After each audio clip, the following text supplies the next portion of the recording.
What's up, guys? Midwest Tour Review here, back again. I got a couple things I want to cover with you guys tonight, and then I'm going to send you off to bed with a healthy dose of Midwest Tour Review. All right, so what do we do? So we've been working on the truck for the last 4 or 5 hours. We fitted the front end. I decided to try to salvage these inner fenders, which are the original inner fenders for the truck. They are dirty and they have, rust and stuff on them, but we're going to clean them up and paint them and all that kind of stuff when we're further down the road. We have to cut out some more material to accommodate for the control arms, upper control arms, all that kind of stuff. So that's still in progress, and I kept the metal because I may have cut too much in some areas and not enough in the others. So I may have to weld some pieces back in and make it look symmetrically correct. But I got the core support on there, bolted in, loosely bolted in, to kind of see how everything aligns. One major change that we did today, which I don't know if you guys can tell or not, but we adjusted the cab height. So initially it was sitting very, very low, and that was not right. So what we needed to do is let me see if I can get a flashlight. And keep in mind, everything is tack welded in, it's not finish welded, because I don't know how everything's gonna shake out when all is said and done. Let's grab my Snap-on light here. So I don't wanna finish weld anything, so you may see some booger welds, so don't judge me. But yeah, so we had our original mounts there for the S10, but we decided not to use those because they're rotted out. So what we did is we salvaged, you can see that triangular portion back there, which is loosely tacked in. Those are the original cab mounts from the GMC, the 58 GMC. So we cut those out. You guys may have seen that previous video on that.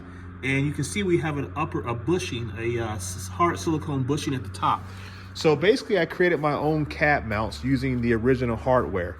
The reason why is because the S10 chassis cab mounts sit much lower, and they're, once again, like I said, they're rotted out, and I decided to not try to scab in metal when I have these other cab mounts that I could use, which in my mind are even made better. You're talking 65-year-old metal that did not rot out versus a 1994, which is what, 94 to 2014, so 30-year-old metal that did rot out.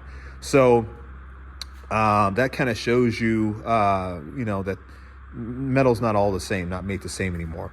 But nonetheless, I decided to use those. So what that did, what I'm super ecstatic about, is it adjusted the height. Before we had a nice rake on it. I was hating that rake. Now we've got it more even. We will have a slight rake, maybe 5 degree, 10 degree, but that's after we get the rear cab bushings installed and get that all locked in place. But this leveled out the cab tremendously. It also allowed us to get the front end figured out in terms of how we're gonna weld up. This is solid, very solid, but how we're gonna weld this to the frame horn. So we have to make a bracket to get that all fitted in. We'll do that much later down the road. But that was just some things. And if you look at the truck head on now, you don't have that super deep rake on it anymore. No matter what angle you look at it from, you have a better, it's more even, it's more level. And that's important. What that's gonna also allow me to do now is to go ahead and get the bed situated. I've got one jack there, one jack there. I've got to go get another set of jacks tomorrow. And then once we do that, we're going to pick the bed up on all 4 points. And then we will weld in our new cross members and our stilts. And we will set the bed height to the cab. Now, one thing you have to take into consideration is these steps. So we have to do two things. Number one, we have to get the side fenders mounted onto the bed. Number two, you have to get the side steps mounted onto the bed as well. The reason is because the step on the cab must align with the step on the bed and must align with the rear fender. So all of that stuff has to be in play. So we'll put our bushings in. We already have our bushings for our rear bushings for the cab. We'll put those in, and then we'll start setting everything from that point on out. And we're always able to make adjustments along the way. So if something doesn't look right when we're all set and done, we can certainly adjust that accordingly. I started cutting out all of the old hardware that was basically rotted into the side of the bed. And then tomorrow I'm going to take a wire wheel, a cup wheel, and I'll clean up the innermost portion of that. We are going to preserve the rust on the outer edge because it's a patina truck. So we don't want to go cleaning up to bare metal. That's not the goal of what we're doing here. So we'll get that adjusted. We'll get the fenders hung, get the side steps hung, and then we should be okay from that point. We'll get the bed adjusted. I've been working inside of the cab, getting some last minute welding done on the floor so that we can go ahead and put the rubberized undercoating on there and our seam sealer, and we can be done with the floor. We have to get that done because I'm tired of working on it primarily. And I need to order the rear cab mount, corner cab. I need to get that done tonight. So I'm going to go inside and do that. What else? We played around with the paint. You may have seen a video on that where we buffed out the paint just to show you guys that 65-year-old paint can come back around if you know what you're doing. So that kind of gave me some more renewed hope that the rest of the truck will buff out as well as this. And I did the same thing up here in the corner, which was really bad with this scale on there, okay? So the Yes Welder MIG 250 Pro was giving me some issues. I think I got it figured out. I'm not 100% certain, but there is a potential that we may be getting a new welder in the shop in the future because it was not arcing and we were having some issues with it. And I don't know to this day what the hell is wrong with it. So hopefully we can figure that out. Let me shut off my tank because I have a habit of not doing so.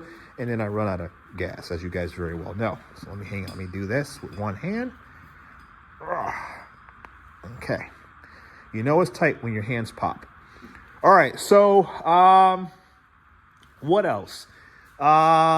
New tools. Okay, so I got some new stuff. The first thing I'll show you, because it's right here in my vision, is this Duratec. I don't have anything from Duratec. I know other YouTubers have talked about it over the years. I, for one, this is the only thing that I own from Duratec. It is a punch, chisel, and alignment tool set.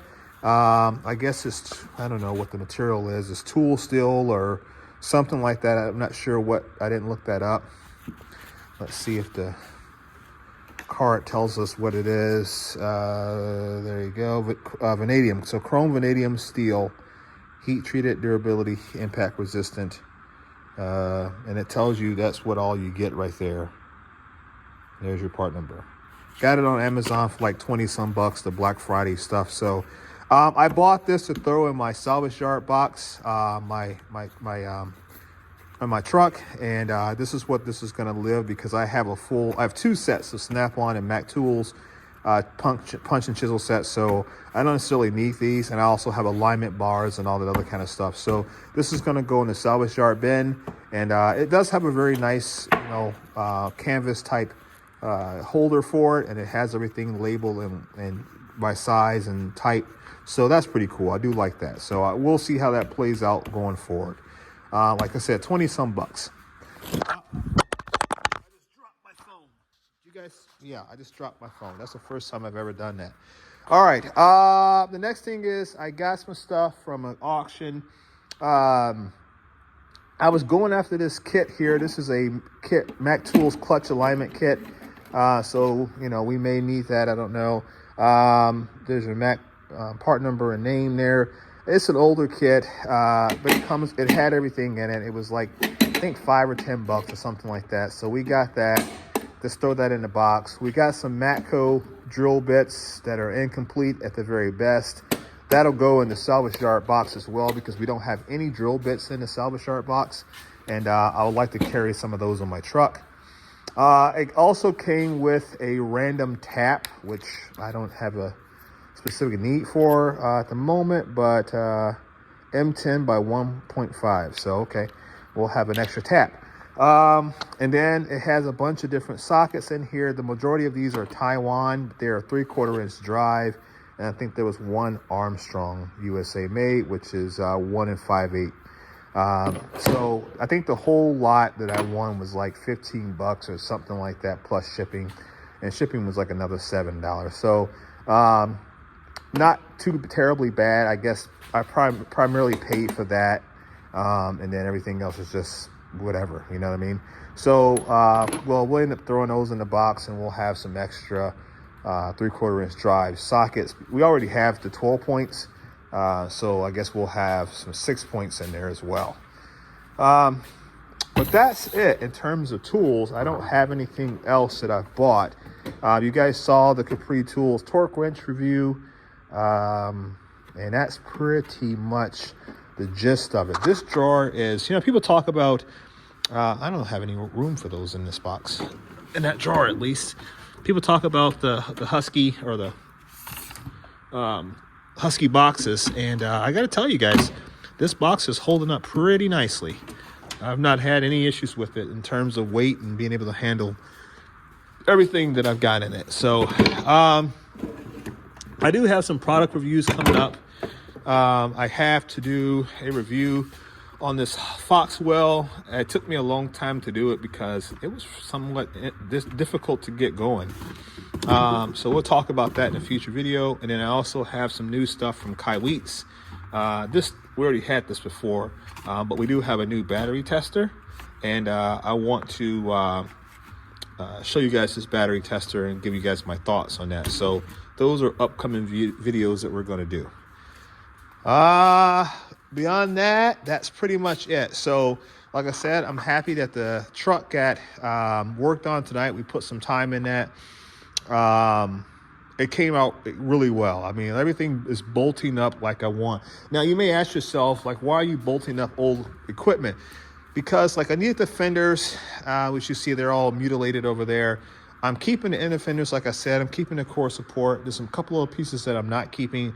But in order for me to ensure that the truck is correctly positioned on the new chassis, I needed to use something. And I've been struggling to get all of the different replacement parts for a reasonable price. So I said, well, I still have everything from the original frame and chassis, etc. So let me use what I can, get this thing loosely bolted up, and I can kind of see how things need to fit, because we're talking about a 94 versus a 58 frame. So there's a lot of changes that need to be accommodated and considered, and combinations made for in order to get it to work. So, but yeah, it's working out pretty good. I'm happy about the stance. And as soon as I can get my fenders, which I'm working on, it'll look like a truck. So stay tuned on that, and I hope you guys enjoyed the video. Just a little bit of a quick blurb to say hello, say what I'm working on. Don't look at all that, because we're tearing apart the dashes at the same time. Lots of stuff going on, lots of fun. But we have a deadline of August of next year, and I am bound and determined to meet that deadline. So, all right, guys, I'll catch you in the next one. Peace.